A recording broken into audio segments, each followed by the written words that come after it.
Bonjour, je m'appelle Extra Junior Laguerre, je suis président du Jeune Barreau de Montréal.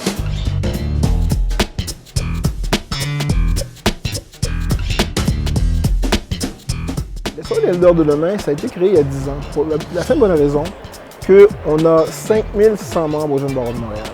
Donc, on trouvait intéressant de pouvoir prendre une soirée par année pour pouvoir mettre en évidence les 21 candidats qu'on trouve qui ont fait de l'excellent travail au cours d'année. Paul Saint-Pierre Plamondon, conseiller spécial du chef de l'opposition pour le renouvellement du PQ. Je suis l'animateur du 10e gala du Jeune Barreau de Montréal. J'ai déjà été moi-même lauréat. Je suis revenu à quelques reprises pour présenter des prix. Je trouve que c'est un gala qui est extraordinaire. Je ne m'attendais pas à titre de nouveau politicien à me faire inviter comme animateur, mais pourquoi pas? Je trouve que c'est une mission qui est très importante, c'est une belle mission.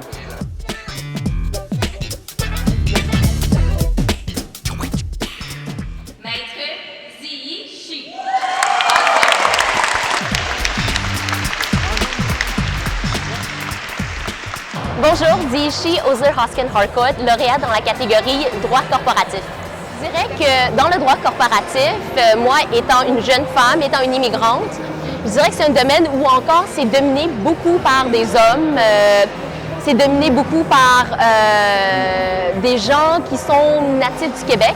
Et je pense qu'il y a vraiment beaucoup d'espace justement pour les femmes, pour les amener et pour les immigrants, les immigrantes en particulier, les amener à devenir des leaders dans la profession. Je pense qu'on a vraiment du talent au Québec et ça serait vraiment bien de pouvoir mettre à profit la diversité du talent qu'on a ici. Maître Sylvieux Bursanescu. Bonjour, Sylvieux Bursanescu, conseiller juridique chez Québécois Média. Le plus grand enjeu, je dirais, évidemment, comme tout le monde a entendu, c'est la protection des sources journalistiques. On a entendu plusieurs journalistes qui ont été mis sous écoute par le SPVM, par la Sûreté du Québec. Donc, évidemment, c'est un enjeu important de s'assurer qu'à l'issue de la commission d'enquête qui a été annoncée par le gouvernement, les sources journalistiques soient adéquatement protégées pour permettre aux journalistes de faire leur travail. Maître Marie-Laurence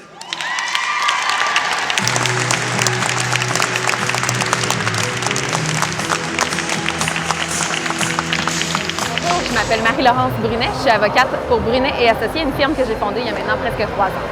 Je pense que c'est grâce à mon équipe si je suis ici aujourd'hui parce qu'on travaille en multidisciplinarité. On travaille avec une notaire, une médiatrice, une civiliste.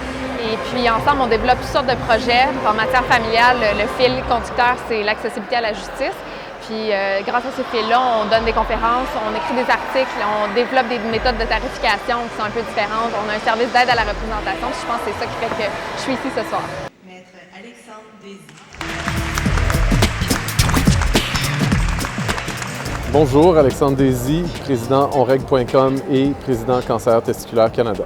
Onreg.com, c'est une compagnie pour régler des différends en ligne. Je veux dire, on automatise le processus qui est préjudiciaire, c'est-à-dire qu'on automatise la mise en demeure, on automatise l'entente de règlement à l'amiable, puis on automatise la demande en justice. Cancer Testiculaire Canada, c'est le seul organisme au Canada, qui est pan-national, qui soutient les hommes, qui s'assure qu'ils ont la bonne information et qui sensibilise sur cette maladie-là. Maître André Pascou.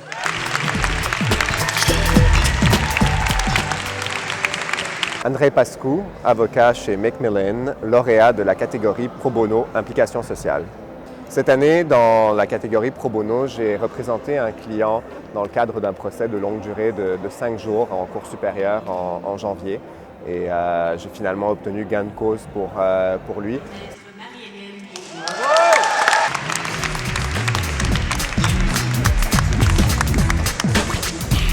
Bonjour, Marie-Hélène Baudouin, avocate en litige civil et commercial.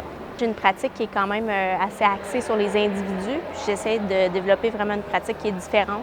Donc, essayer de trouver des solutions qui sont plus créatives que simplement aller à la cour toujours. Donc, je développe une pratique en médiation, en arbitrage aussi. Donc, j'essaie de trouver des solutions qui sont peut-être pas traditionnelles dans les dossiers. De la Cour municipale de Montréal, Maître Mylène.